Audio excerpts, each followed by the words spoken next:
ভূমিকা গত কিছুদিন পালন করেছে। সে কারণে আজকে জিয়া ফাউন্ডেশনের পক্ষ থেকে এবং বাংলাদেশ জাতীয়তাবাদী দলের জিয়াউর রহমান ফাউন্ডেশনের পক্ষ থেকে, বাংলাদেশ জাতীয়তাবাদী দলের পক্ষ থেকে আমাদের আজকে সম্মানিত আলোচকের পক্ষ থেকে ওনাকে আন্তরিকভাবে ধন্যবাদ ও অভিনন্দন জানাচ্ছি।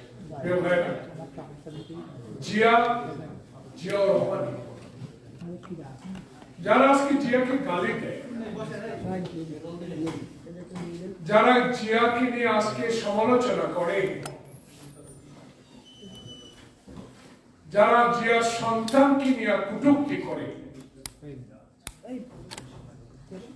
যারা বাংলাদেশের গণতান্ত্রিক আন্দোলনকে নস্যাৎ করে দিতে রাষ্ট্রীয় যন্ত্রকে ব্যবহার করে, যারা এক মিনিটে বাংলাদেশের গণতন্ত্রকে গলাটি হত্যা করে, যারা 11 মিনিটে সংশোধন করে বাকশাল কায়েম করে, যারা বাংলাদেশের সকল সংবাদপত্র বন্ধ করে দিয়ে 4টি সংবাদপত্র রাখে, তাদের হাতে তাদের সরকারের অধীনে কোন সুষ্ঠু নির্বাচন হতে পারে না। তার প্রমাণ 7 জানুয়ারি সেই নাটক মঞ্চস্থ করেছেন প্রধান নির্বাচন কমিশন, তারই প্রমাণ। আজকে শহীদ জিয়াকে গালি দেন, আপত্তি নাই, কিন্তু শহীদ জিয়ার অবদান আরো 500 বছর ক্ষমতায় থাকলে আওয়ামী লীগ কোনদিন তার কাছে বুঝতে পারবে না। খালেদা জিয়া যুদ্ধ করেছে, আপোষী নেত্রী আপোষ করেছে। সে আপোষহীনতার কারণে বাংলাদেশের গণতন্ত্র পুনরুদ্ধার হয়েছে। স্বৈরাচারের বিরুদ্ধে লড়াই করেছে খালেদা জিয়ার দল।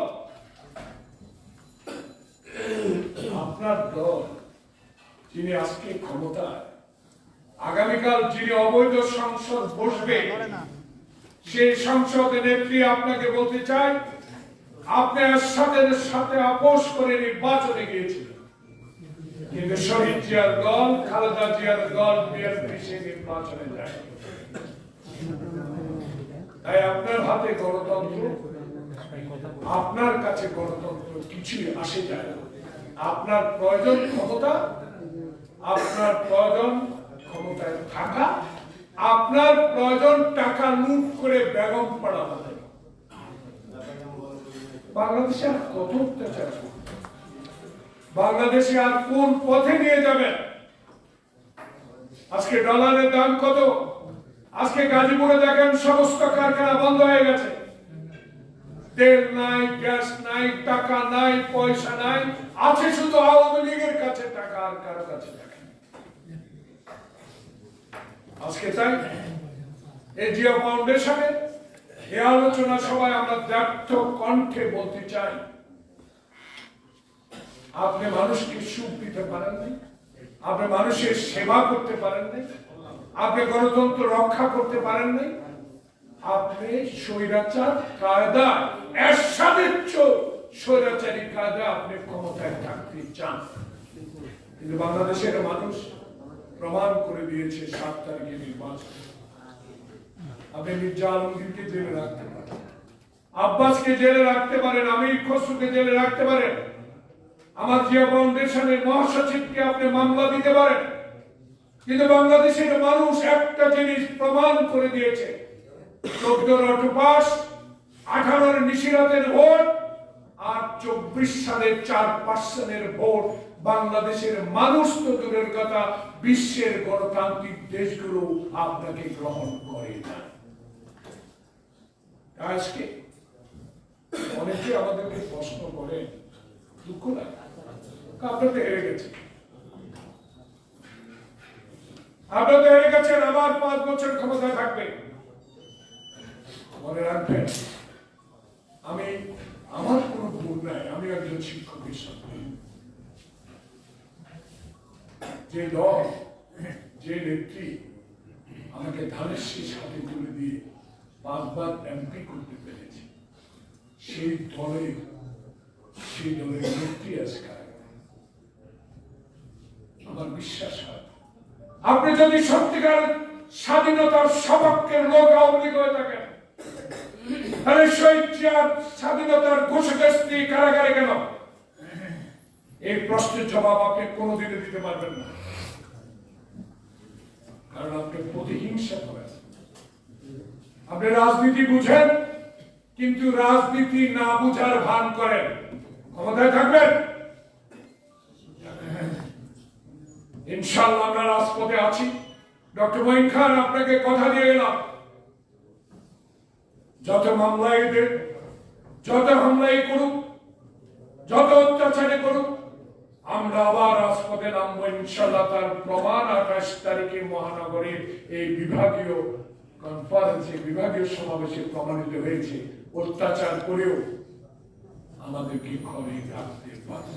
তাই আসুন সবাই মিলে আবার উজ্জীবিত হই, আবার গণতন্ত্রের লড়াই করি, আবার বাংলাদেশে ভোটাধিকার প্রতিষ্ঠা করি। সবাইকে ধন্যবাদ। আসসালামু আলাইকুম ওয়া রাহমাতুল্লাহি ওয়া বারাকাতুহু।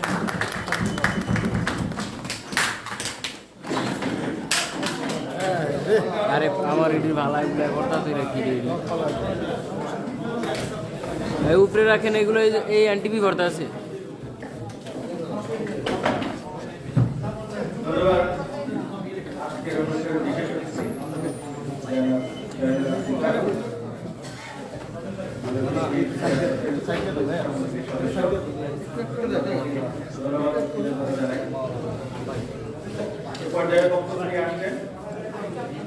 বিশিষ্ট মুক্তিযোদ্ধা, বাংলাদেশ জাতীয়তাবাদী মুক্তিযোদ্ধা দলের ঢাকা মহানগরী সভাপতি, বিশিষ্ট প্রকৌশলী, বাংলাদেশ সড়ক ও জনপথ বিভাগের সাবেক অতিরিক্ত আমার মাইক্রোফোনটা ফালাইলো কেমনি? মাইক্রোফোনটা আমার মাইক্রোফোনটা তো সাইডে তুমি আমি না তাহলে আমার দিকে আমার এই বাইরে এই জন্য তো আমি আগে দাঁড়াইছি ভাইয়ের সাথে না আগে দাঁড়ান তো কোনো ব্যাপার না ভাই। তাহলে তুমি আর ঢুকছি তুমি এই মাসে ঢুকতা আমার জায়গাতে তাহলে আমি ঢুকি, আমার সমস্যা নেই। আমি তো ট্রাই করে আমি আরও 2 হাত লম্বা করে ধরে যেতে পারবে সেটা আপনার ক্যামেরা মহান স্বাধীনতা ঘোষক শহীদ রাষ্ট্রপতি জিয়াউর রহমানের 88তম জন্মবার্ষিকীর উপলক্ষে গণতন্ত্রের সম্পদ উত্তরণের শহীদ জিয়া এবং বর্তমান বাংলাদেশের প্রেক্ষাপট শীর্ষক আলোচনা সভাপতি, শ্রদ্ধার প্রধান অতিথি, বিদায়ী সমস্ত বিশেষ অতিথি, উপস্থিত সম্মানিত সুধীমণ্ডলী, আসসালামু আলাইকুম। আমরা এদেশে গণতন্ত্রের সম্পদ ক্ষেত্রে আজ থেকে উত্তরণের বিষয় যদি আলোচনা করতে চাই, তাহলে আমাদের পিছনের দিকে ফিরে তাকাতে হবে। 1971 সালে স্বাধীনতা লাভের পরে 1972 সালে একটা সংবিধান প্রণয়ন কমিটি গঠন করা হয়েছিল এবং তারা সংবিধান প্রণয়ন করেন। সেই সংবিধানে গণতান্ত্রিক শাসন ব্যবস্থা রাখা হয়েছিল। প্রাক রাষ্ট্রপতি শেখ মুজিব বিশ্বের অন্যান্য স্বাধীনতাপ্রাপ্ত দেশের সরকার গঠনের নিয়ম নীতিকে উপেক্ষা করে একদলীয় শাসন ব্যবস্থা কায়েম করেছিলেন। 1973 সালে তার অধীনে একটা নির্বাচন পরিচালিত হয়। সেই নির্বাচনে বাংলাদেশের 300টি নির্বাচনী এলাকার মধ্যে 293টি তিনি দখল করেন এবং বাকি 5জন স্বতন্ত্র 2জন রাজনৈতিক নেতা নির্বাচিত হন। আপনাদের অনেকেই স্মরণ আছে কিনা, সেই নির্বাচনে দাউদকান্দিতে প্রকৌশলী আব্দুল রশিদ যখন অগ্রগামী ছিলেন, তখন প্রাক রাষ্ট্রপতি শেখ মুজিব নিজে নির্দেশ দিয়ে হেলিকপ্টারে করে সমস্ত ব্যালট পেপার ঢাকায় এনে খন্দকার মোস্তাক আহমেদকে সংসদ সদস্য ঘোষণা করেছিলেন। এই নির্বাচন শেখ মুজিব একটা জিনিস উপলব্ধি করেন যে গণতান্ত্রিক শাসন ব্যবস্থায় এদেশে ক্ষমতা চিরস্থায়ী রূপে কক্ষিগত করা অথবা পার্শ্ববর্তী দেশের বাজার ভিত্তিক অঙ্গরাজ্যে পরিণত করে দেওয়া তার পক্ষে সম্ভব হবে না। তারপর 1975 সালের 25শে জানুয়ারি মহান সংসদের দ্বারে তিনি বহুদলীয় গণতান্ত্রিক শাসন ব্যবস্থাকে পদদলিত করে একদলীয় শাসন ব্যবস্থা বাকশাল কায়েম করেছিলেন। বাকশাল কায়েম করে দেশের মানুষ জনগণকে স্তব্ধ করেছিলেন। 4টি মাত্র সংবাদপত্র তার স্থিতি গাইবার জন্য রেখে বাকি সমস্ত সংবাদপত্রের প্রকাশনা নিষিদ্ধ করেছিলেন। ঘটনা প্রবাহে 1975 সালে সেনাবাহিনীর তৎকালীন দেশপ্রেমিক অংশের সশস্ত্র অভ্যুত্থানে প্রাক রাষ্ট্রপতি নিহত হলে এদেশের ক্ষমতার কাটার অবস্থা দেখা দেয়। তবে তখন কিন্তু সেই বাকশালের এই ক্ষমতায় ছিল। পরবর্তীতে যখন এদেশের জনগণ বাকশালী ক্ষমতার বিরুদ্ধে ফুসে ওঠে, তখন বাকশালী আদর্শের ধারকেরা পার্শ্ববর্তী দেশের সেনাবাহিনীকে এদেশে প্রবেশে অনুরোধ জানাতে প্রস্তুতি নেন। আর তখনই এদেশের জনগণ এইটার বিপক্ষে অবস্থান নেওয়ার জন্য অথবা দেশের স্বাধীনতার সার্বভৌমত্ব রক্ষার লক্ষ্যে একজন সঠিক নেতাকে ক্ষমতা গ্রহণের জন্য আহ্বান জানান। আর তাদেরই অনুরোধে অথবা জনগণের শহীদ রাষ্ট্রপতি জিয়াউর রহমান সেদিন ক্ষমতায় প্রতিষ্ঠিত হয়ে তিনি একদলের শাসন ব্যবস্থা বাকশালের পরিবর্তে বহুদলীয় গণতান্ত্রিক শাসন ব্যবস্থা প্রবর্তন করেন। আর এভাবে স্বাধীন দেশে সংকটে পতিত গণতন্ত্র প্রথম উত্তরণ ঘটে। আপনারা জানেন 1981 সালে দেশি বিদেশি চক্রান্ত শহীদ রাষ্ট্রপতি জিয়াউর রহমান একদল বিপদগামী সেনার হাতে নিহত হয়। অবশ্য জনপ্রিয় আছে যে সেই ষড়যন্ত্রে বর্তমান সরকার প্রধানেরও সংশ্লিষ্টতা ছিল।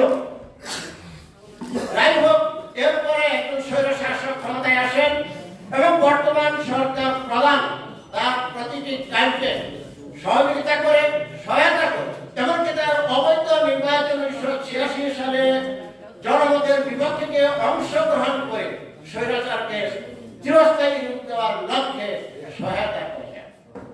আর ঠিক সেই মুহূর্তে এদেশের জনগণকে এদেশের স্বাধীনতা সার্বভৌমত্ব রক্ষার লক্ষ্যে শহীদ রাষ্ট্রপতি জিয়াউর রহমান কর্তৃক প্রবর্তিত বহুদলীয় গণতান্ত্রিক শাসন ব্যবস্থাকে পুনঃপ্রতিষ্ঠার লক্ষ্যে আজকের দেশনেত্রী বেগম খালেদা জিয়া রাজনীতির মাঠে আবির্ভূত হন। তিনি এককভাবে এদেশের জনগণকে নিয়ে আকস্মিক নেতৃত্ব দেন। ফলে 1990 সালে তৎকালীন স্বৈরাচারের পতন ঘটে।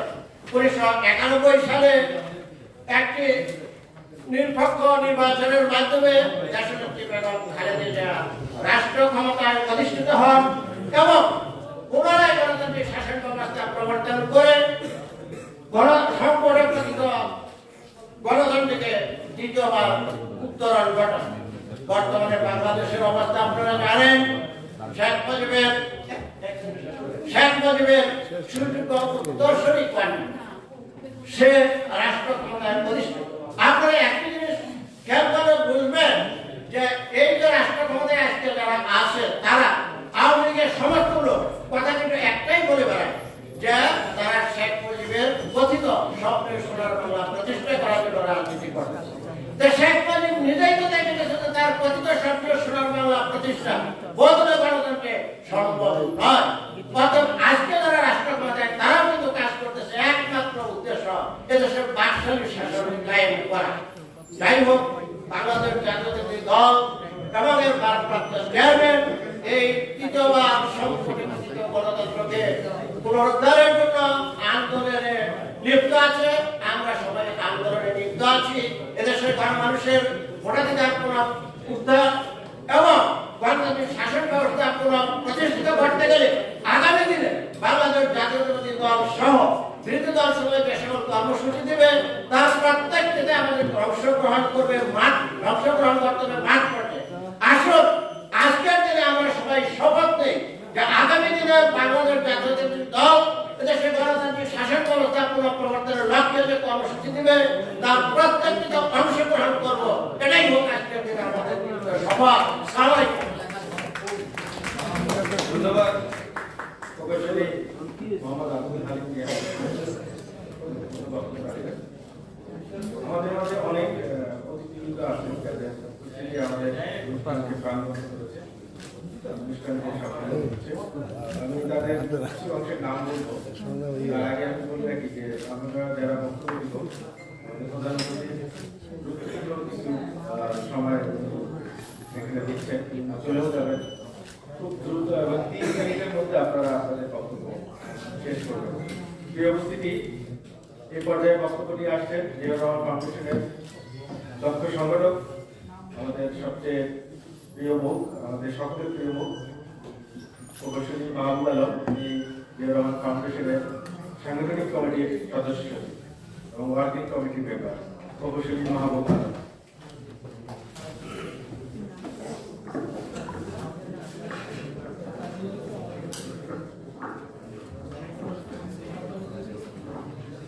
বিসমিল্লাহির রহমানির রহিম।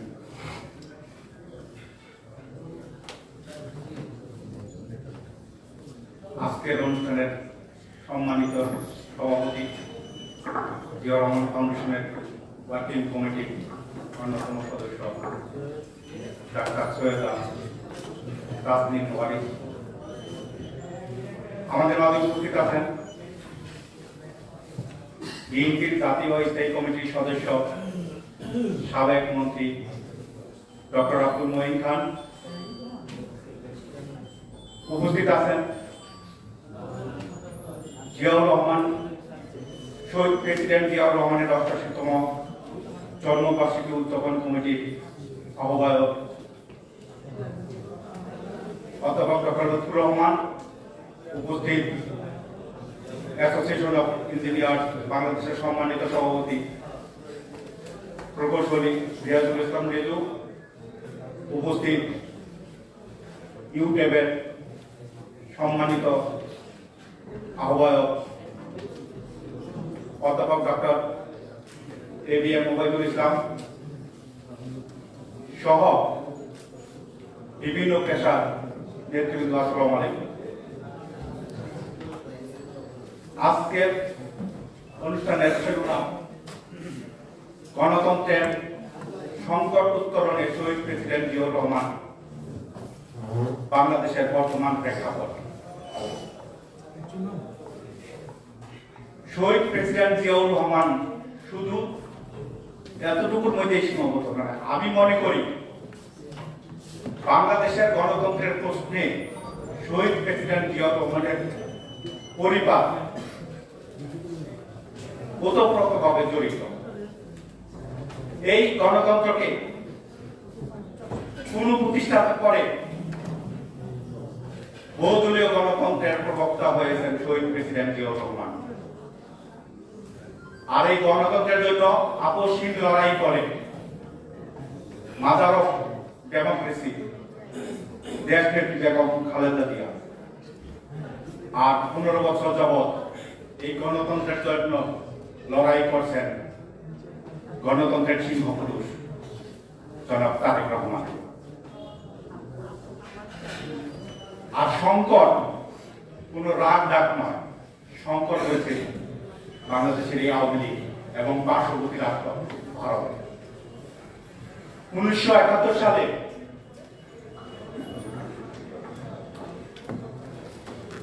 আমরা 16 ডিসেম্বর বিজয় দিবস উদযাপন করি, কিন্তু আমি বিশ্বাস করি, মনে প্রাণে বিশ্বাস করি, শহীদ প্রেসিডেন্ট জিয়াউর রহমানের জন্ম না হলে 1971 সালের 26শে মার্চ স্বাধীনতা যুদ্ধের ঘোষণা হতো না।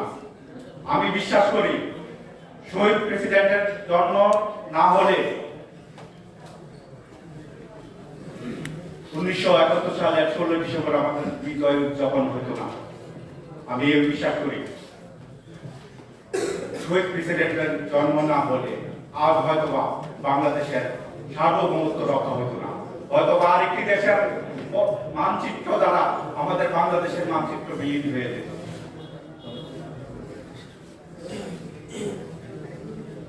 বাংলাদেশের তৎকালীন পূর্ব পাকিস্তানের 7.5 কোটি মানুষ যখন আজকের দিনের মতো গণতন্ত্র এবং মুক্তির জন্য হাহাকার করতেছিল, তখন বাংলাদেশ আওয়ামী লীগের রাজনৈতিক অবস্থান ছিল সমগ্র পাকিস্তানের নেতৃত্ব দেওয়া, প্রধানমন্ত্রী হওয়া এবং তার জন্য দেন ছিল। কিন্তু 26শে মার্চ শহীদ প্রেসিডেন্ট জিয়াউর রহমানের ঘোষণার মাধ্যমে সব প্রেক্ষাপট পরিবর্তন হয়ে যায়। ভারত আমাদের যুদ্ধে সহযোগী করছিল, এই কথা সত্য, তবে সেই সহযোগিতা এই দেশের মানুষের জন্য নয়, এই দেশের মানুষের মুক্তির জন্য নয়। তারা সহযোগিতা করছিল শুধু দখল সত্ত্ব চেঞ্জ করার জন্য। হানাদার পাকিস্তানি বাহিনীর দখলদারিত্ব পরিবর্তন করে বাংলাদেশের স্বাধীনতা নিজেদের কবজায় নেওয়ার জন্য তারা সহযোগিতা করছিল। আর বাংলাদেশ আওয়ামী লীগ বাংলাদেশের তখন ৭.৫ কোটি মানুষ যখন পরোক্ষ প্রত্যক্ষভাবে যুদ্ধে লড়াই করতেছে, তখন আওয়ামী লীগের নেতৃবৃন্দ কিন্তু ভারতে গিয়ে নিরাপদ আশ্রয় গ্রহণ করেন। অথচ বিজয়ের পরে সেই আওয়ামী লীগেই বেনিফিশিয়ারি দল হিসেবে সামনে আসে। আর ভারত তাদেরকে এতটাই মদত দিতে থাকে যে তারা কিন্তু বাংলাদেশের মানুষের মুক্তি, বাংলাদেশের অর্থনৈতিক মুক্তি এইসব নিয়ে চিন্তা করার সময় পান নাই। তারা মত্ত ছিলেন ক্ষমতাকে কিভাবে চিরস্থায়ী করা যায়, যার ফলশ্রুতিতে 1974 সালে দুর্ভিক্ষ আসে বাংলাদেশে। 1975 সালে 15 আগস্টের মতো মর্মান্তিক ঘটনা ঘটে। কিন্তু তাদের এটা বুঝাই যায় ভারতের উদ্দেশ্য ছিল বাংলাদেশকে একটা ব্যর্থ রাষ্ট্রে পরিণত করে বাংলাদেশকে গ্রাস করা। কিন্তু বিধিবাদ আবার সেই জিয়াউর রহমান এবার সিপাহী জনতা বিপ্লবের মাধ্যমে তাকে ক্ষমতার কেন্দ্রে নিয়ে আসে এই জনগণ। জিয়াউর রহমানের সততা, জিয়াউর রহমানের দেশপ্রেম তাদের পরিকল্পনাকে নস্যাৎ করে দেয়। তার জন্য তাকেও জীবন দিতে হয়। কিন্তু শহীদ প্রেসিডেন্ট জিয়াউর রহমান মানুষের মনে দেশপ্রেমের যে বীজ বপন করে গেছেন, তার জন্য তাদের পরিকল্পনা আবার চেঞ্জ করতে হয়। তারা আবার আওয়ামী লীগকে সামনে নিয়ে আসে তাদের পরিকল্পনা বাস্তবায়ন করার জন্য। এই আওয়ামী লীগকে অবৈধভাবে ক্ষমতায় থাকার জন্য তারা এমন নগ্নভাবে প্রশ্রয় দিচ্ছেন, যার ফলে আমাদের গণতন্ত্র, বিচার বিভাগ কিংবা প্রতিরক্ষা প্রশাসন সর্বোপরি মানুষের নৈতিকতাকে চেঞ্জ করে দিয়েছেন। এখন মোহন যাদবকে দিয়ে ভারতে অখণ্ড ভারতের দোহাই করে বাংলাদেশকে গ্রাস করার জন্য আবার নতুন ভাবে পরিকল্পনা করতেছেন। তবে আমরা হতাশ নই। শহীদ প্রেসিডেন্টের রক্ত, গণতন্ত্রের সিংহপুরুষ তারেক রহমানের নেতৃত্বে আজ বাংলাদেশের 95% মানুষ ঐক্যবদ্ধ। তার নেতৃত্বের প্রতি আস্থা রেখে বাংলাদেশের 95% মানুষ আজকে এই অবৈধ ভোট বর্জন করে দেখিয়ে দিয়েছে আমরা তাদেরকে এই দেশ থেকে উৎখাত করেই ছাড়ব। আমরা আশা করি আমাদের বুদ্ধিদীপ্ত রাজনীতির মাধ্যমে এই সরকারকে উৎখাত করতে পারবো বলে আমি বিশ্বাস করি। এই বলে আমার বক্তব্য শেষ। ধন্যবাদ। ধন্যবাদ। জিয়াউর রহমান ফাউন্ডেশনের সাংগঠনিক কমিটির সদস্য প্রকৌশলী মাহমুদ আলম, আমি আগেই বলেছি আমাদের মাঝে উপস্থিত হয়েছে। আমি সংক্ষেপে তাদের নাম বলছি। বাংলাদেশ জাতীয়তাবাদী ছাত্র দল কেন্দ্রীয় সম্পাদক ওমর সানি, তাকে আমরা ধন্যবাদ জানাই। যারা ডক্টর ইসলাম সজীব, যারা মাহবুব খান আশিক, যারা আরার হোসেন, যারা মনির হোসেন, যারা গুলাম রাত্রি, যারা মিয়ামি, যারা প্রাকৃতিক, যারা শিয়াম, যারা জাহিদ, সকলকে জিয়াউর রহমান ফাউন্ডেশনের পক্ষ থেকে ধন্যবাদ জ্ঞাপন করি। প্রিয় সুধী, এ পর্যায়ে বক্তব্য নিয়ে আসছেন জিয়াউর রহমান ফাউন্ডেশনের আরেক সংগঠক, বিশিষ্ট সাংবাদিক যারা আমির ইসলাম কাগজ, বিশিষ্ট সাংবাদিক যারা আমির ইসলাম কাগজ, যারা বক্তব্য নিয়ে আসছেন।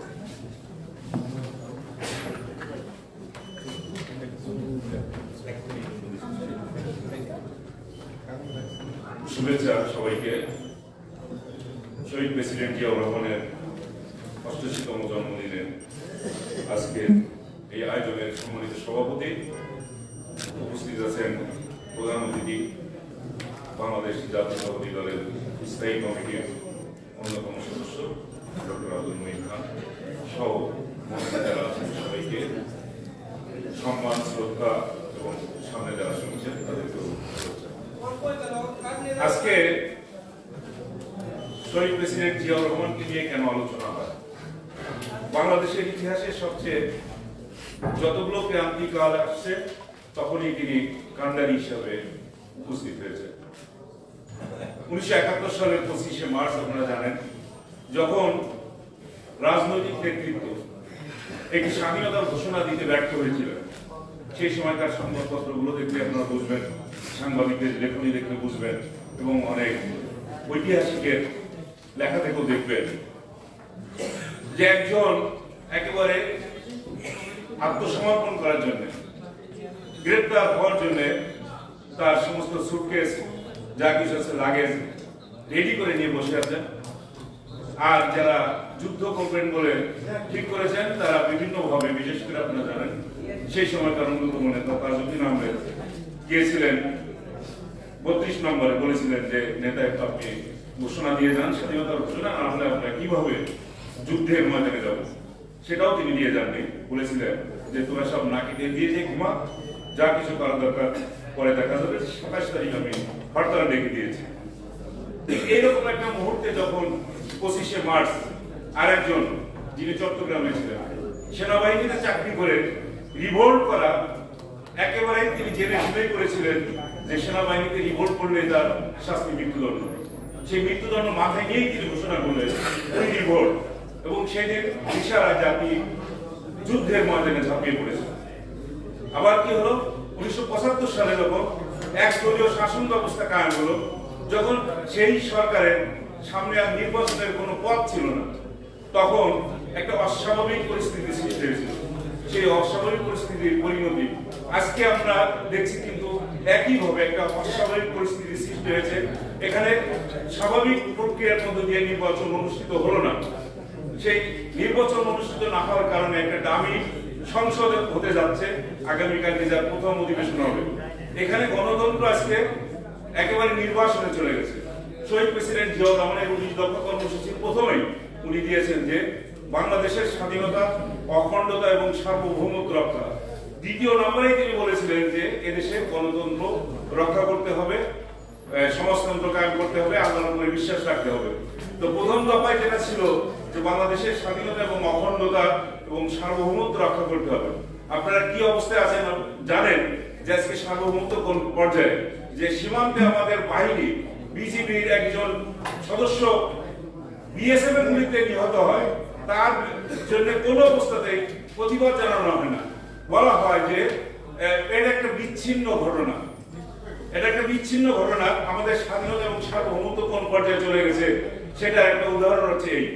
আর ঠিক একই ভাবে যদি আপনারা দেখেন, গত 28 অক্টোবর এখানে যখন বিএনপির একটা বিশাল মহাসমাবেশ হলো, সেই মহাসমাবেশে একজন পুলিশ সদস্য, আমি কোন অবস্থাতেই তার প্রতি অশ্রদ্ধা করছি না, তার দায়িত্ব তিনি পালন করতে গিয়েছেন, এবং সেখানে হয়তো বা কোনো অবস্থাতেই তিনি পড়ে গিয়ে হোক আর যেভাবেই হোক না কেন তিনি নিহত হয়েছিলেন, আমাদের একজন সদস্য, পুলিশ সদস্য।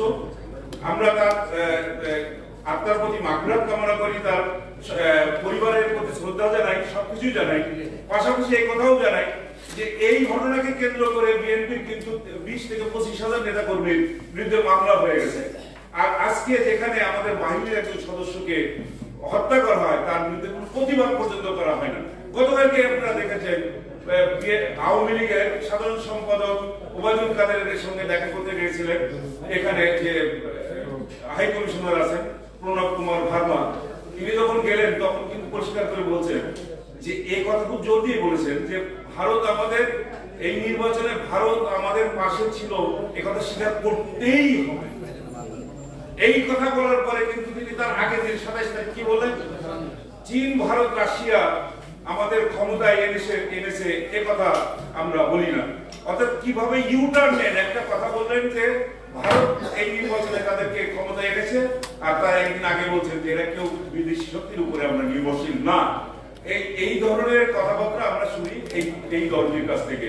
এবং বাংলাদেশে শহীদ প্রেসিডেন্ট জিয়াউর রহমান এবং দেশনেত্রী বেগম খালেদা জিয়া যেভাবে গণতন্ত্রের জন্য লড়াই সংগ্রাম করেছেন, বাংলাদেশের ইতিহাসে দ্বিতীয় কোনো নেতা নেত্রী এই ধরনের কোনো সংগ্রাম কখনো করেন নাই। এবং আবশ্যিক নেত্রী হিসাবে তার যে নামকরণ করা হয়েছে, এটা শুধুমাত্র এই গণতন্ত্রের সংগ্রাম লড়াই করার জন্য। বাংলাদেশের প্রতিটি মানুষ তাদের মত প্রকাশের স্বাধীনতা চায়, গণতন্ত্র ফেরত চায় এবং মানবাধিকার লড়াইয়ের এই সরকারের স্বাভাবিক কোনো পরিণতি নেই, এটা কিন্তু বুঝতেই হবে। বিএনপি যত রাজনৈতিক দল এখন রাজপথে আছে, আন্দোলন সংগ্রাম করছে, এদেরকে উৎখাত করা বা বিদায় নেওয়ার একমাত্র পথ হচ্ছে গণ অভ্যুত্থান এবং জনগণের সংগ্রামের মধ্যে দিয়ে রাজপথেই হবে তার ফয়সালা। সকলকেই আন্তরিক শুভেচ্ছা জানিয়ে আমার বক্তব্য শেষ করছি। ধন্যবাদ সবাইকে। ধন্যবাদ। শান্তি মতো করতে হবে না। আমাদের এই সভা ব্যক্তিগত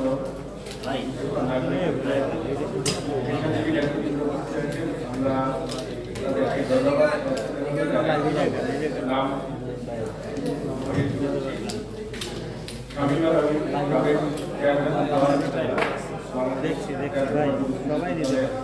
কেন্দ্রীয় সদস্য আমরা তাকে ধন্যবাদ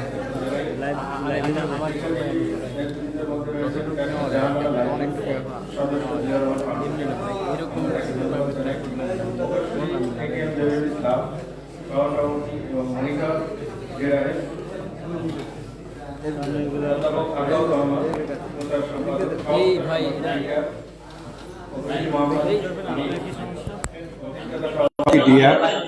অ্যাডভোকেট আশরাফ জালাল খান মনন, সদস্য সচিব, legal excel, Ziaur Rahman foundation, doctor Khaliquzzaman Dipu, বিশিষ্ট সংগঠক, বিশিষ্ট চিকিৎসক, মনিটর জেডআরএফ, অধ্যাপক ডক্টর গোলাম রাব্বানি, তিনি জিয়াউর রহমান ফাউন্ডেশন এবং ইউটিউবের সদস্য। প্রিয় উপস্থিতি, অনুষ্ঠানের এ পর্যায়ে আমাদের মঞ্চ থেকে বক্তব্যের পালা। মঞ্চ থেকে আমাদের বিশিষ্ট অতিথিবৃন্দ এখন বক্তব্য রাখবেন। এ পর্যায়ে বক্তব্য রাখছেন ইউটিউবের president, university teachers association Bangladesh, professor doctor ABM Obaidul Islam. আমরা ওনার বক্তব্য শুনব।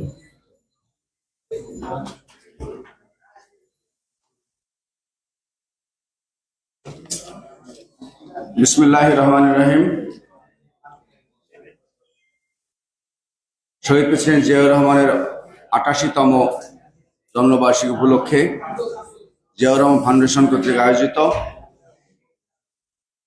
গণতন্ত্রের সংকট উত্তরণে শহীদ প্রেসিডেন্ট জিয়াউর রহমান বাংলাদেশ বর্তমান প্রেক্ষাপট শীর্ষক আলোচনা সভা সম্মানিত সভাপতি, এই ফাউন্ডেশনের রিসার্চ সেলের সম্মানিত আহ্বায়ক ডাক্তার সৈয়দা তাজনিন ওয়ারিস সিমকি, আজকের সভার প্রধান অতিথি বাংলাদেশ জাতীয়তাবাদী দল বিএনপির জাতীয় স্থায়ী কমিটির অন্যতম সদস্য, আমার শ্রদ্ধেয় শিক্ষক, অধ্যাপক সাবেক মন্ত্রী অধ্যাপক ডক্টর আব্দুল মঈন খান স্যার, উপস্থিত আছেন আজকের অনুষ্ঠানের আহ্বায়ক, ঢাকা বিশ্ববিদ্যালয়ের সারা দলের আহ্বায়ক অধ্যাপক মোহাম্মদ লুৎফর রহমান, আজকে সঞ্চালক ইঞ্জিনিয়ার আসাদুজ্জামান চুন্নু, মঞ্চে উপবিষ্ট আছেন অ্যাবের সম্মানিত প্রেসিডেন্ট প্রকৌশলী রিয়াজুল ইসলাম রিজু ভাই, আজকের প্রবন্ধ উপস্থাপক অধ্যাপক ডাক্তার আবুল হাসনাত শামীম, আগে চলে গেছেন আমাদের আরেকজন বিশেষ অতিথি জনাব ফারুক ভাই, অন্য আলোচক বৃন্দ, সুধীবৃন্দ, আসসালামু আলাইকুম। বক্তব্য আমার রাখার খুব বেশি সুযোগ নাই, কারণ আমাদের মিডিয়া কথা অনুযায়ী খুব অল্প সময় শেষ করতে হবে। আমাদের প্রধান অতিথি স্যার উনি বক্তব্য দিবেন, আমরা তার বক্তব্য শুনতে চাই। দু একটি কথাই কথা অনুযায়ী বলতে হয়, তাই বলা। আমাদের এই বাংলাদেশের মানচিত্র পাওয়া যেত না যদি নাকি শহীদ প্রেসিডেন্ট জিয়াউর রহমানের জন্ম না হতো এই দেশে। জাতি সংকটকালে তার আবির্ভাব ঘটে, তারই সেই ধারাবাহিকতায় সংকটকাল তৈরি হয়েছিল 1971 সালে। তখনই তার আবির্ভাব ঘটেছিল স্বাধীনতার মহান মুক্তিযুদ্ধের ঘোষণার মাধ্যমে। পরবর্তীতে আবার আবির্ভাব ঘটেছিল 7ই নভেম্বরে জাতি সংকটকালে, এবং পরবর্তীতে আবার ঘটেছিল যখন এরপরে বাংলাদেশে যখন স্বাধীনতা বিপন্ন হওয়ার সম্মুখীন হচ্ছিল, সেই সময় জিয়াউর রহমান বাংলাদেশের এক নক্ষত্র। বাকশাল কায়েম হয়েছিল, বাংলাদেশের গণতন্ত্র ধ্বংস করার মাধ্যমে আজকের সেই স্বাধীনতা যুদ্ধ হয়েছিল এই দেশের মেহনতি মানুষের যে শোষণ, সেই শোষণের মুক্তির জন্য, গণতন্ত্র ধ্বংস, গণতন্ত্র প্রতিষ্ঠার জন্য।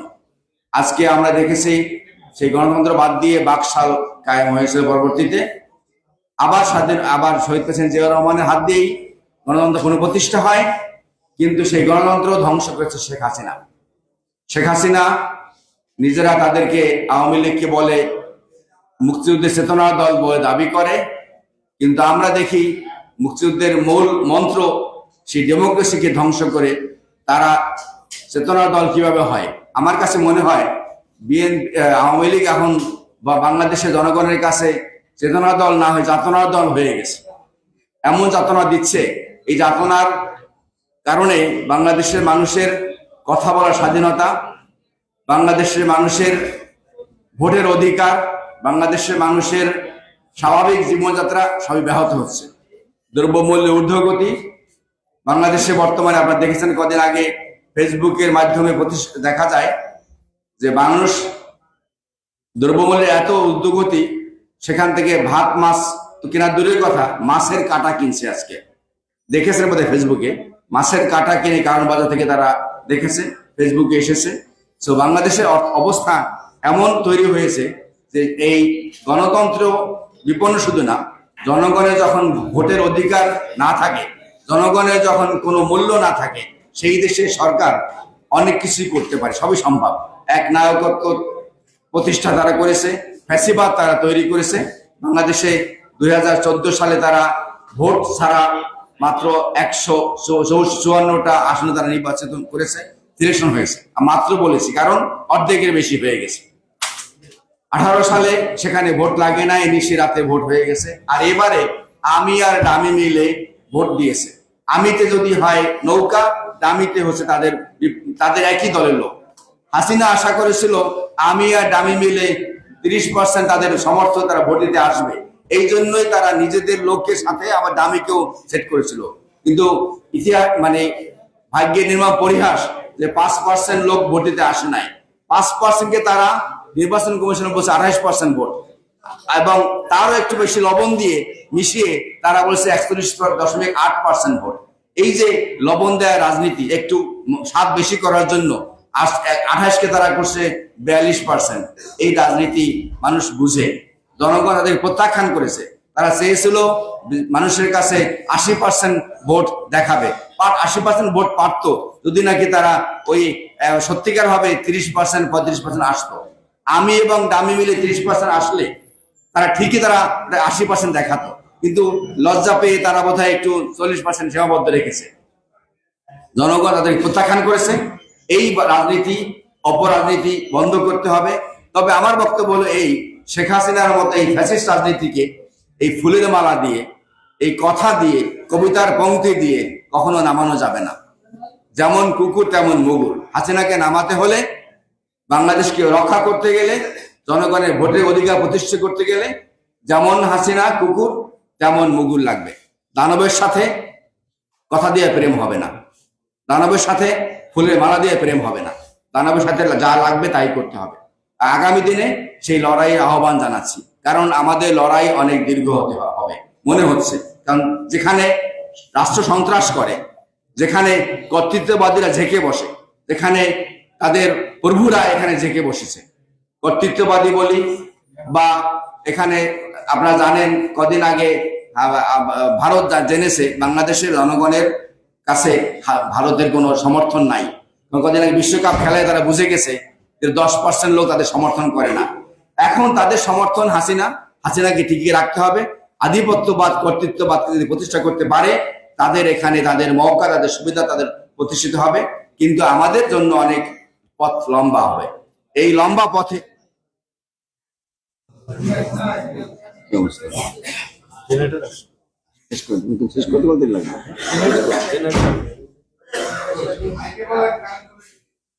তাও তো শুনতে হবে।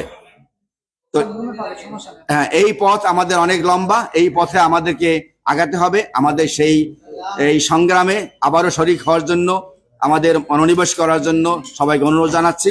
অনুরোধ আমার বক্তব্য শেষ করছি। খোদা হাফেজ। বাংলাদেশ জিন্দাবাদ। আসসালামু আলাইকুম।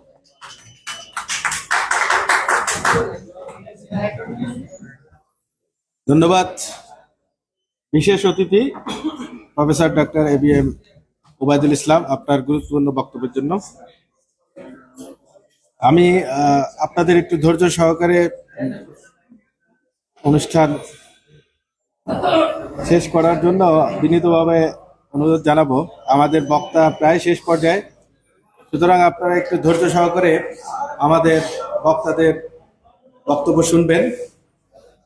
আমি আরো কিছু নাম বলবো যারা আমাদের এই অনুষ্ঠানে উপস্থিত হয়ে আমাদেরকে উৎসাহ দিয়েছেন, প্রাণবন্ত করেছেন, সার্থক করেছেন। বিশিষ্ট ব্যক্তিবর্গ: প্রফেসর ডক্টর ইদ্রিস আলী, ঢাকা বিশ্ববিদ্যালয়; ডক্টর শের মোহাম্মদ, অধ্যাপক ডক্টর আবু আসাদ চৌধুরী, ঢাকা বিশ্ববিদ্যালয়; অধ্যাপক ডক্টর শাহ ইমরান, ঢাকা বিশ্ববিদ্যালয়; সাংবাদিক সাইদ খান, আমাদের জিয়াউর রহমান ফাউন্ডেশনের বিশিষ্ট সংগঠক; প্রকৌশলী তানভীরুল হাসান কামাল, এর সহসভাপতি এবং জিয়াউর রহমান ফাউন্ডেশনের মনিটর; প্রকৌশলী আবু সাইদ বাদশাহ। আমরা আপনাদের সকলকে ধন্যবাদ এবং কৃতজ্ঞতা জানাই জিয়াউর রহমান ফাউন্ডেশনের পক্ষ থেকে।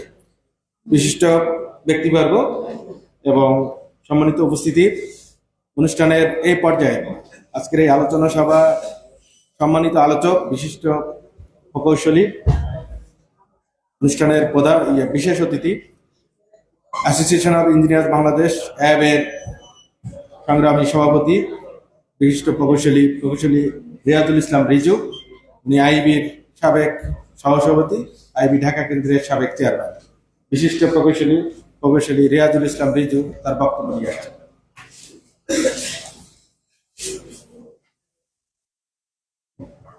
বিসমিল্লাহির রহমানির রহিম।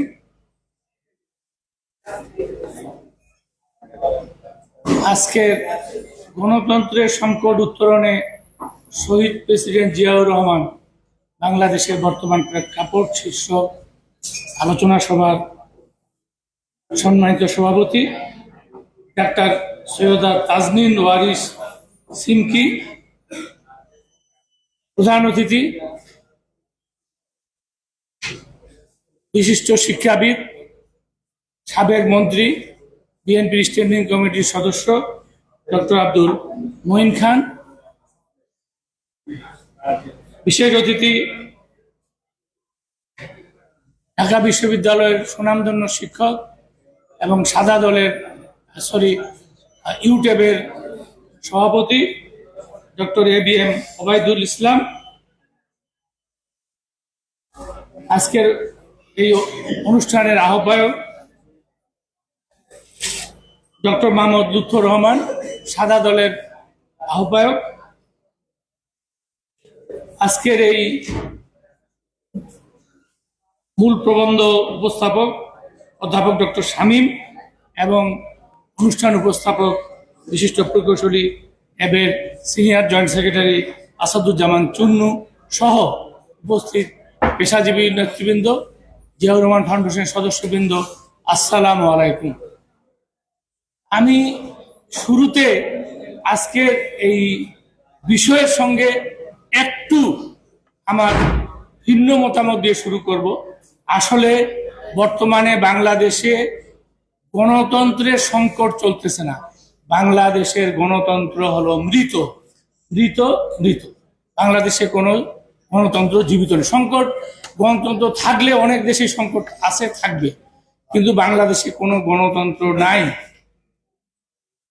কারণ গত 3টি নির্বাচন, 14 সালে নির্বাচন হয়েছে কোনো জনগণের ভোট ছাড়া, 18 সালে হয়েছে রাতের ভোটে, আর এইবার অনেকে বলেছেন আমি আর ডামি, কালকে আবার বলছে ডান হাত আর বাঁ হাত। এটা তো আমার বক্তব্য না, এই অবৈধ প্রধানমন্ত্রীর বক্তব্য যে স্বতন্ত্র হলো তার বাঁ হাত আর আওয়ামী লীগের নৌকার আলো তার ডান হাত। তো এদেরকে দিয়ে নির্বাচন করে উপস্থিতি বাড়ানোর জন্য আমরা জানি সর্বোচ্চ 5% ভোটার ভোট দিয়েছে, এবং বিকালে ঘুম দিয়ে প্রধান নির্বাচন কমিশনার স্বপ্নে আদিষ্ট হয়েছেন যে 41.8% বোধহয় সম্ভবত ওনার বক্তব্য, যে এই ভোটটা দিয়েছে। উনি নিজেই বলছেন আমি ঘুমে গেছি, উনি ঘুম থেকে স্বপ্নে অভিপ্রাপ্ত হয়েছে। যাই হোক, আমি যে কথাটি এখন বলতে চাই এটা সঠিক যে 75 সালেও কিন্তু এই গণতন্ত্রকে মেরে ফেলে বাকশাল কায়েম করা হয়েছে। তখন শহীদ রাষ্ট্রপতি জিয়াউর রহমানের হাত ধরেই আমরা আবার এই গণতন্ত্রকে জীবিত করেছি এবং গণতন্ত্র এনেছি। আবার আমি 71 সালে গেলাম না, অন্য সময় গেলাম না, আবার আজকে একই অবস্থা তৈরি করে নবরূপে বাকশাল কায়েম করা হয়েছে। এটা এর সাবেক সভাপতি, পেশাজীবী পরিষদের সভাপতি, সাংবাদিক মাহমুদুর রহমান একটা বই লিখেছেন নবরূপে বাকশাল, আরো অনেক আগে, এবং সেটাই সত্যি। আজকে আবার নবরূপে বাকশাল কায়েম করা হয়েছে।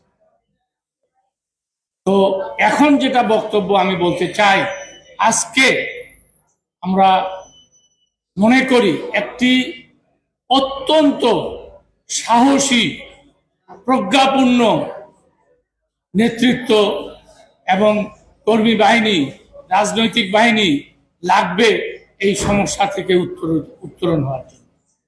এবং আমাদের দৃঢ় বিশ্বাস আজকে রাজনীতির হাল যারা ধরেছেন তারা শহীদ রাষ্ট্রপতি জিয়াউর রহমানের উত্তরসূরি দেশনেত্রী বেগম খালেদা জিয়া এবং তারুণ্যের অহংকার জনাব তারেক রহমান।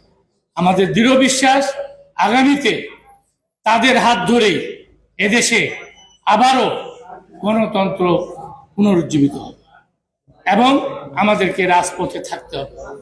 একটা জিনিস লক্ষ্য করুন যে আজকে সরকারের সব মন্ত্রী, প্রধানমন্ত্রী আজকে নির্লজ্জের মতো বলতেছে যে তারা ভারতের, অনেকেই এই নির্বাচন বিঘ্ন করতে চাইছে, কিন্তু ভারত তাদেরকে সহায়তা করায় তারা নির্বিঘ্নে নিয়ে নির্বাচন করতে পারছে। আজকে ভারত বাংলাদেশের জনগণের বিরুদ্ধে তাদের অবস্থান নিয়েছে। আপনারা খেয়াল করবেন সোশ্যাল মিডিয়াতে আজকে ভারতীয় পণ্য বয়কটের একটা ডাক দেওয়া হয়েছে। আমি বলবো এদেশের প্রত্যেকটা মানুষকে, ব্যবসায়ী ভাইকে এবং আমাদের জাতীয়তাবাদী শক্তিকে এই আন্দোলনকে, এই বয়কটের আন্দোলনকে সাপোর্ট করার জন্য, সমর্থন দেওয়ার জন্য। কারণ ভারত একমাত্র এই আওয়ামী লীগের উপর নির্ভরশীল এবং এই ফ্যাসিস্ট সরকারের উপর নির্ভরশীল তাদের স্বার্থে।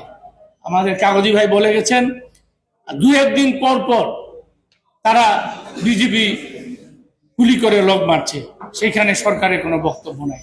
কাজেই এই দায়িত্ব এখন আমাদেরকে এই দায়িত্ব হাতে নিতে হবে এবং এই ফ্যাসিস্ট সরকারের পাশাপাশি এই আরেকটি জালিম যে পার্শ্ববর্তী দেশ তার সরকার, তাদের জনগণকে বলতে চাই আপনারা আমাদের শত্রু না, কিন্তু আপনাদের সরকার, হিন্দুবাদী সরকার আজকে আমাদের বিপক্ষে, এদেশের জনগণের বিপক্ষে কাজ করছে। আমরা সেটারও প্রতিবাদ জানাই। সবাইকে ধন্যবাদ। আল্লাহ হাফেজ। বাংলাদেশ জিন্দাবাদ। ধন্যবাদ প্রকৌশলী রিয়াজুল ইসলাম রিজু তার মূল্যবান বক্তব্যের জন্য। অনুষ্ঠানের প্রায় শেষ পর্যায়ে আমাদের এই আলোচনা সভার সম্মানিত সভাপতি এবং প্রধান অতিথি এই দুইজনের বক্তব্যের মাধ্যমে শেষ হবে। বাংলাদেশের বিশিষ্ট ব্যক্তিবর্গ, আরো অনেক ব্যক্তিবর্গ আমাদের মাঝে উপস্থিত হয়েছেন। এর মধ্যে আছেন ডাক্তার আবু নাসের, সক্রিয় সদস্য জিয়া রহমান ফাউন্ডেশনের, বিশিষ্ট কৃষিবিদ জনাব শামসুদ্দিন সাহেব। আমরা আপনাকে ধন্যবাদ জানাই, কৃতজ্ঞতা জানাই। এই উপস্থিতি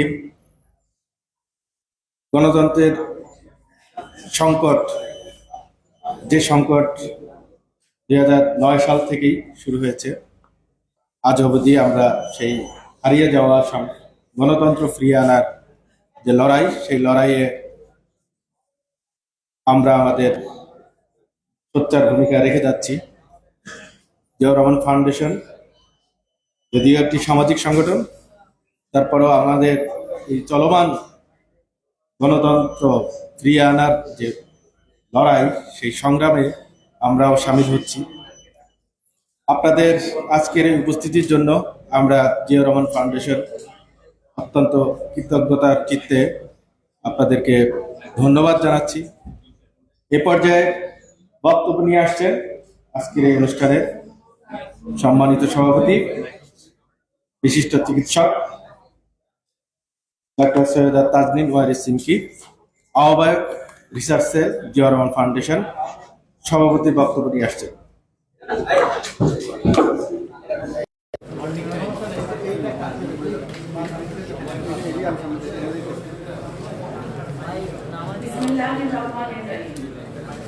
মহান স্বাধীনতার বছর, বহুদলীয় গণতন্ত্রের উন্নত সমৃদ্ধ স্বনির্ভর বাংলাদেশের বাংলাদেশ জাতীয়তাবাদী দল বিএনপির প্রতিষ্ঠাতা শহীদ প্রেসিডেন্ট জিয়াউর রহমান এর 88তম জন্মবর্ষে উপলক্ষে জিয়াউর রহমান ফাউন্ডেশন কর্তৃক আলোচনা সভার প্রধান সাবেক মন্ত্রী বিএনপি জাতীয় প্রফেসর ডক্টর আব্দুল মঈন খান। বিশেষ অতিথি হিসেবে আমাদের মধ্যে উপস্থিত ছিলেন বিএনপি চেয়ারপারসনের উপদেষ্টা মণ্ডলীর সদস্য সাবেক জয়নাল আবেদিন। মঞ্চে উপবিষ্ট আছেন আমাদের সম্মানিত আলোচক বৃন্দরা এবং সামনে উপবিষ্ট সম্মানিত অতিথিবৃন্দ, সকলকে জিয়াউর রহমান ফাউন্ডেশনের পক্ষ থেকে জানাচ্ছি শুভেচ্ছা। সুধীমণ্ডলী, এতক্ষণ আমরা আলোচক বৃন্দের বিশেষ অতিথির বক্তব্য শুনেছি এবং এখন আমরা অপেক্ষা করছি আমাদের প্রধান অতিথির বক্তব্য। ঠিক এই সময় একটা দীর্ঘ বক্তব্য দেওয়ার আমার কোনো সুযোগ নেই, তারপরেও কিছু কথা আমার একটু বলতে লোভ হচ্ছে বলেই আমি বলছি। আপনারা জানেন শহীদ জিয়াউর রহমান ছিলেন দেশপ্রেম এবং সততার মুক্ত প্রতীক।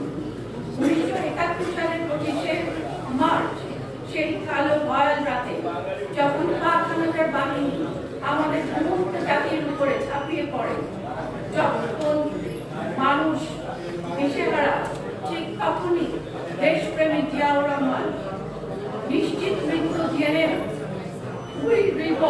বলে দেশ রক্ষার জন্য ঝাঁপিয়ে পড়ে। নিরস্ত জাতিকে দেখার মুক্তির স্বপ্ন ঘোষণা করেন স্বাধীনতার। আর 16ই ডিসেম্বরে যখন দেশ স্বাধীন হয়, তিনি ফিরে যান বেড়াতে। কিন্তু 72 থেকে 75 ওই সময় ক্ষমতাসীন রাজনৈতিক দলের নেতাদের ভুলে দেশ চরম অত্যাচার করেছেন।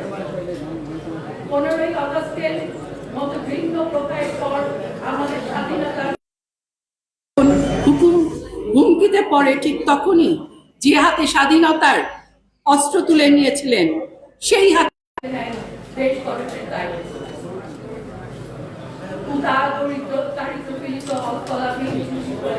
উপেক্ষিত অর্থনীতির দেশকে একটি উন্নত সমৃদ্ধ দেশ গঠনের দায়িত্ব করেন প্রেসিডেন্ট জিয়াউর রহমান। সে মোদী প্রবর্তিত একদলীয় শাসন ব্যবস্থাকে বাতিল করে প্রবর্তন করেন বহুদলীয় গণতন্ত্র। তারই বাস্তবে কৃষি, শিল্প, শিক্ষা, বৈপ্লবিক পরিবর্তন। দেশ যখন তার হাত ধরে এগিয়ে চলছিল, ঠিক তখনই জঘন্য ষড়যন্ত্রের শিকার হতে 1981 সালের 30শে মে শাহাদাত বরণ করেন আমাদের প্রিয় নেতা প্রেসিডেন্ট জিয়াউর রহমান। জিয়াউর রহমান চলে গেছেন, কিন্তু যতদিন বাংলাদেশ থাকবে ততদিন তিনি থাকবেন অমৃতে আমাদের মাঝে। প্রেসিডেন্ট জিয়াউর রহমান স্বাধীন বাংলাদেশের মানুষকে সরাসরি ভোট দিয়ে ভোটাধিকার ফিরিয়ে দিয়েছিলেন, মানুষের মৌলিক অধিকার দিয়েছিলেন, প্রতিষ্ঠিত করেছিলেন মানুষের সব দাবি দাওয়া।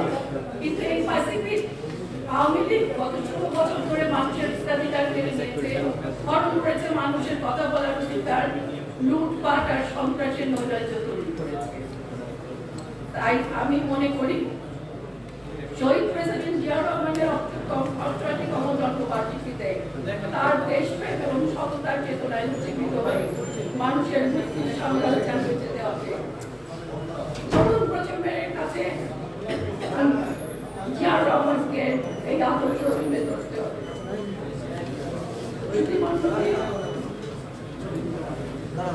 আজকের এই অনুষ্ঠানে উপস্থিত থাকার জন্য আপনাদের সবাইকে জানাই ধন্যবাদ।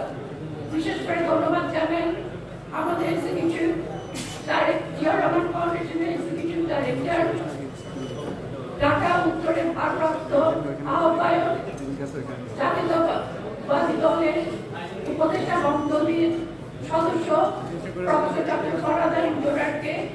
তিনি আজকে উপস্থিত হতে পারেননি আমরা লম্বার কারণে, কিন্তু যার দিক নির্দেশনা আজকে জিয়াউর রহমান ফাউন্ডেশন নিয়ে চলছে।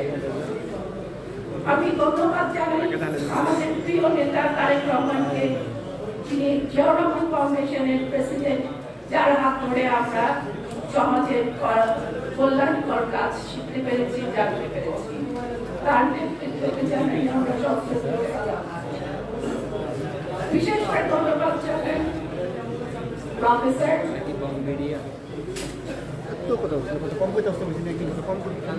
মোর্শেদ হাসান খানকে, যিনি সর্বক্ষণ আমাদের আজকের এই অনুষ্ঠানকে তত্ত্বাবধান করেছেন, পেছন থেকে যার সহযোগিতায় আমরা আমরা ধন্যবাদ জানাই আজকে উপস্থিত থাকার জন্য।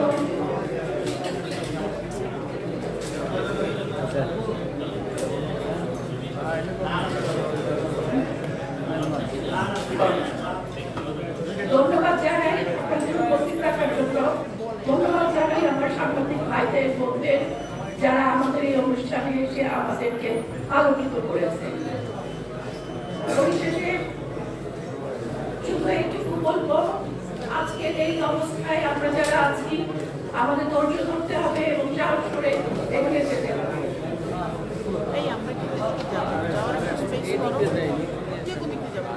এই বলেই আমি আমার বক্তব্য শেষ করতে চাচ্ছি। আমরা আমাদের প্রধানমন্ত্রীর বক্তব্য শুনতে